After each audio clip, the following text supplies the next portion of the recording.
Subscribe करें और bell दबाएं ताकि कोई खबर रह न जाए। कोर्ट में दरख्वास्त दायर की गई जिसके मैंने कुछ मतन पढ़ के सुनाया है, आप इसको किस तरह से देख रहे हैं और इस पर अगर हो जाता है, हुक्म आ जाता है, तो फिर आगे सूरत हाल क्या बनेगी? कि ये जो मैटर था नाइली का जी जी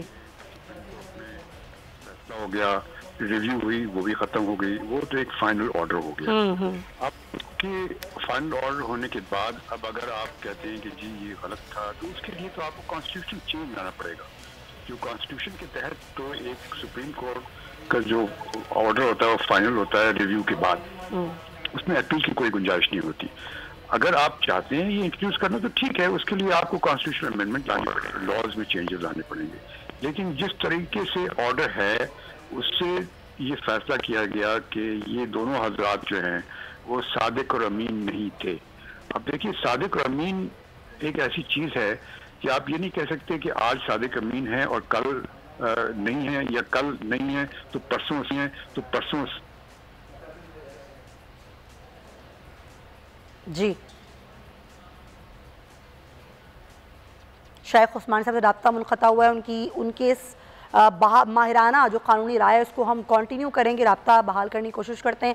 जब तक मैं इमरान साहब से बात करती हूँ। इमरान साहब, ज़ाहिर है ये मामला हमने देखा कि बहुत दिनों से ज़ेर बहस था, ताहयात नहली, इस पर हुकूमत के भी बयान आता है कि जी एक तरह से राह हमवार की जा रही है कि नवाज शरीफ साहब को वापस लेकर आना है।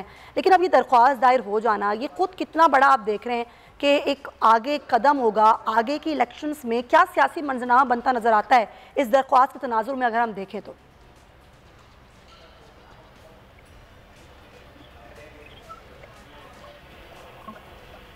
हेलो जी जी, अच्छा, इमरान याकूब साहब की मुझे आवाज़ नहीं आ रही है, उनकी आवाज़ का मामला हल कर, जब तक शेख उस्मानी साहब से हमारा राब्ता बहाल हुआ।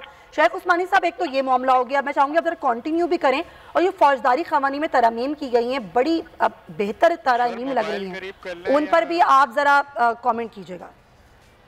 देखिए, पहली बात वो मैं ख़त्म कर दूँ जो बात कर रहा था आपसे। जी जी बिल्कुल बिल्कुल। जो आप कानून में इसकी कोई गुंजाइश नहीं है और मेरे ख्याल में ये इंटरप्रिटेशन कामयाब नहीं होगी, और उसमें सिर्फ एक तरीका है, वो इस्लाम में जो तौबा वाली बात है, अगर वो जाकर के हजरात कोर्ट के सामने जाके तौबा करते हैं और कहते हैं ठीक है मैंने गलती की लेकिन अब आइंदा नहीं करूंगा, तो उस सूरत में तो इस्लामी कानून के लिहाज से भी उनको माफ़ करना पड़ेगा। अच्छा। तो अब उसके लिए उनको एडमिट करना पड़ेगा कि हमने गलती की।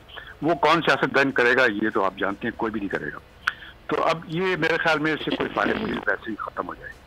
अच्छा, अब आपने जो ये तरमीम की बात की, अब जो मैंने तरमीम देखी है ये जिस तरह से लाई गई है सामने, ये ब्यूरोक्रेट्स ने बैठ करके, चंद लोगों ने बैठ करके ये तरमीम बना ली, और आम तौर से जब तरमीम बनाई जाती है तो उसके लिए कमीशन बनाया जाता है जिसमें बहुत से लोग और बहुत से दिमाग इकट्ठे होते हैं और उसके बाद फिर उससे फैसला किया जाता है। लेकिन इस जल्दबाजी से इस तरह से आम तौर से तरमीम नहीं होती, और इन्होंने ये की है, और इसी वजह से मेरे ख्याल में सुप्रीम कोर्ट बार एसोसिएशन जो है वो इससे खुश नहीं है। जी हाँ बिल्कुल। लेकिन दूसरी बात यह है कि जो वो उसमें भी आप देखें तो वो एक किस्म का, जिसको अंग्रेजी में कहते हैं कॉस्मेटिक, सिर्फ दिखाने के लिए है। अच्छा। और उसमें कोई खास चीज नहीं है।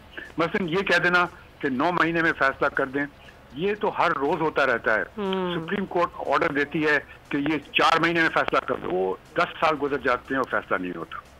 तो ये तो कहना कि टाइम मुकर्रर कर देना, इससे कोई फर्क नहीं पड़ता, क्योंकि एक जुडिशल एक सिस्टम होता है वो अपनी जगह चलता रहता है, और आप कभी इस तरह नहीं कह सकते कि 9 महीने में कर दें इसको या 10 महीने में कर दें। उसके लिए आपको करना ये चाहिए कि आपको जो चीज़ें, जो मुहर्रिकात हैं जो कि उस केस के फैसला होने में रुकावट पैदा करती हैं, उनको सही करें। क्रिमिनल केसेस में जो चीज़ होती है वो होती है प्रोसिक्यूशन, वही मेन एलिमेंट होता है। प्रोसिक्यूशन हमारा इतना इनएफिशिएंट, इनकॉम्पिटेंट है कि वो कभी अपना काम सही तरीके से, इस वजह से केसेस में डिले होती है, उसको चेंज करना चाहिए। और फिर दूसरी बात ये कि प्रोसिक्यूशन को भी कोशिश करनी चाहिए कि उनके जो विटनेस प्रोटेक्शन प्रोग्राम होने चाहिए, ताकि विटनेसेस जो है वो आज़ादी से अपनी शहादत दे सकें। इन चीज़ों में अगर वो चेंजेस लेके आते हैं तो बात सही होती, लेकिन इस किस्म के जो उन्होंने लेके आए हैं कि जी एक जो SHA होगा वो ग्रेजुएट होगा, तो फर्क क्या पड़ता है, मैट्रिक हो या ग्रेजुएट हो, अगर कोई इनकॉम्पिटेंट है वो इनकॉम्पिटेंट ही रहेगा। सब्सक्राइब करें और बेल दबाएं ताकि कोई खबर रह न जाए।